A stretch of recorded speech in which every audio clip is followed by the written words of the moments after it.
Afghan transit trade کا غلط استعمال لاہور، فیصل آباد، گجرانوالہ، راولپنڈی، سیالکوٹ، ساہیوال، گجرات، سرگودا، ملتان، رحیم یار خان، بہاولپور سمیت پنجاب بھر کے چھوٹے بڑے سبھی شہروں کی مارکیٹوں میں مقامی کاروبار کا خاتمہ ہو چکا ہے۔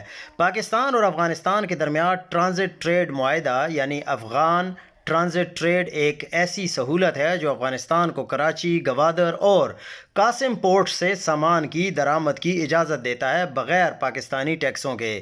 تاہم یہ سہولت اب ایک ایسا بڑی معاشی بحران بن چکا ہے۔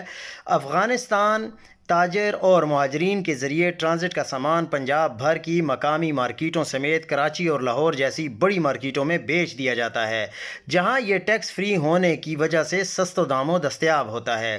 نتیجتاً ٹیکس ادا کرنے والے مقامی کاروباری مقابلہ نہیں کر سکتے، جس سے لاکھوں نوکریاں ختم ہو رہی ہیں اور قومی خزانے کو اربوں روپے کا نقصان ہو رہا ہے۔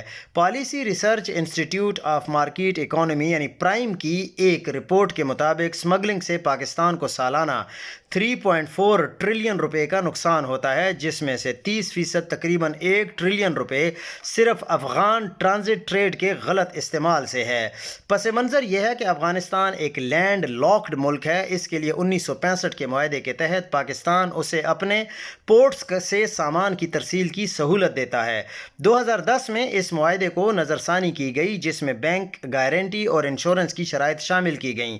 تاہم سرحدوں کی کمزوری، کسٹمز افسران کی ملی بھگت اور جدید ٹریکنگ سسٹم کی کمی کی وجہ سے ٹرانزٹ سامان پاکستان کی اندرونی مارکیٹوں میں واپس آ جاتا ہے۔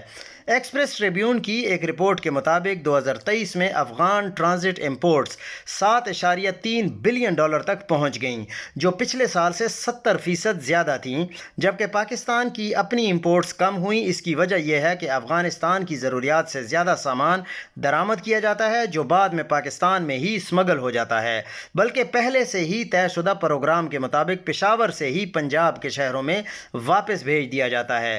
ورلڈ بینک کی ایک تحقیق کے مطابق 2001 سے 2019 تک اسمگلنگ سے پاکستان کو $35 بلین کا نقصان ہوا اور ہر سال اب 3500 ارب کا نقصان ہوتا ہے۔